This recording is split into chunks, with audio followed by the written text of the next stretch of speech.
سلام دوستان، چطورید؟ اولین ویدیو این کانال میخوام بذارم با یه دونه بررسی و آنباکسینگ قلم نوری. قلم نوری پرووان مدل PDT 6002. یکی از قلم نوری های خوبی بود که من توی دیجیکالا گشتم پیدا کردم با قیمت خیلی معقول که قیمتشو بهش اشاره میکنم. خب بریم برای آنباکسینگش. این قلم نوری من خیلی توش داخل دیجیکالا گشتم که این قلم نوری هم برای این کارهای گرافیکی خیلی خوبه، هم برای تدریس و این چیزا. موقعی که میبینیم که پلمپ داره که میتونن اینجا میفهمیم که این تا حالا باز نشده یا نه، باز شده یا نه، پشتش QR کد داره برای اصل بودنش یا نه. داخل این قلم نوری داخل جعبهش خودشه، بعدش یه دونه قلمی که بدنه پنبه‌ای داره برای اینکه عرق نکنیم، نوک حساس به فشار داره، 10 تا نوک داره، بدنش هم میبینیم که 2 تا کلید داره که میتونیم این رو شخصی سازی کنیم که بعدا بهش اشاره میکنم، آموزشش میدم.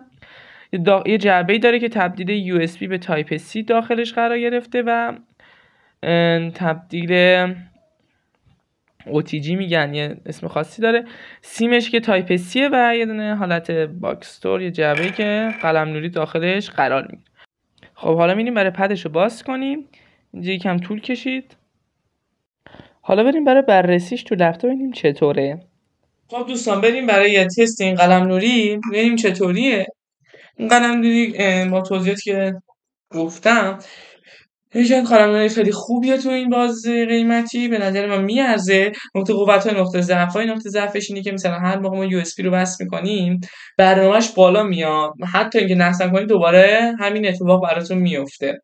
میتونم بگم این برای من این اتفاق میفته، شاید برای کسای دیگه این اتفاق نیفته یا با بروزرسانی اون برنامه شاید درست شه. خب اپلیکیشن خیلی خوبی داره، شخصیت خیلی خوبی داره. مثلا اینجا میتونید بگین نوک قلم چقدر سختی و نرمیش باشه. اینجا میتونید کلیداشو تخصیص سازی کنین، بعد اینجا زباناشو میتونید تغییر بدیم.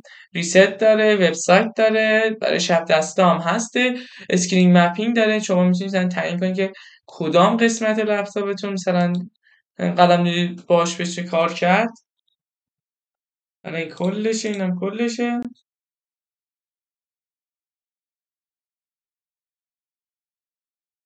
تاییش یه دونه هم داره، میتونید کلید 12 کلیدشو شخصی سازی کنید. خب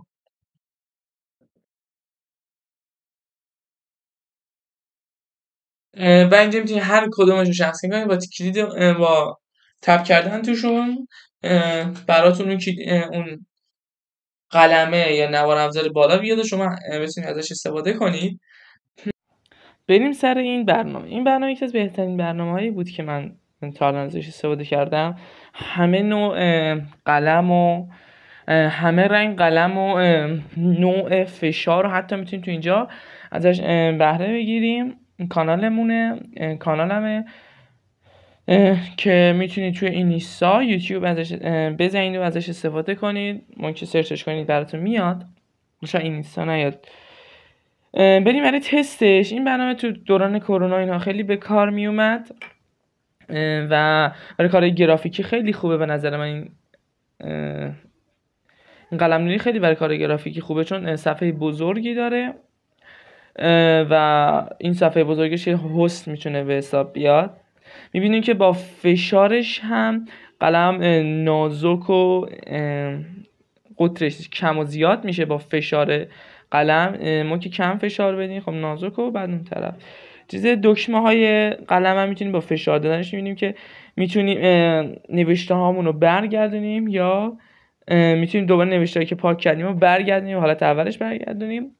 این 12 تا کلید هم خیلی به کار میاد توی تدریس یا کار گرافیکی. این قلم نوری رو من از دیجیکالا گرفتم که کنم گفتم بهتون قیمت های مختلفی داره، فروشنده های مختلفی توش هستن با قیمت های مختلف، کیفیت بسیار خوب. حتی اگر ایرادی هم داشت میتونید مرجوع کنید و سریع اون پول بهتون برمیگردونن. خب دوستان خیلی ممنون که این ویدیو رو دیدین.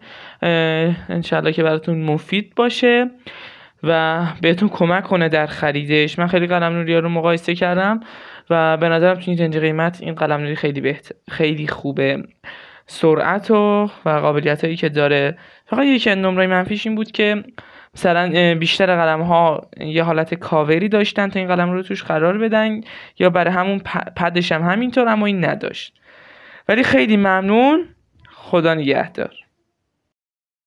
صبر کنید ببینم هنوز ویدیو رو لایک نکردی؟ لایک کن، سریع لایک کن، ویدیو رو شیر کن برای دوستات، سابسکرایب کن و اون زنگوله بغلش هم بزن تا ویدیوی بعدی ما با خبر باشی.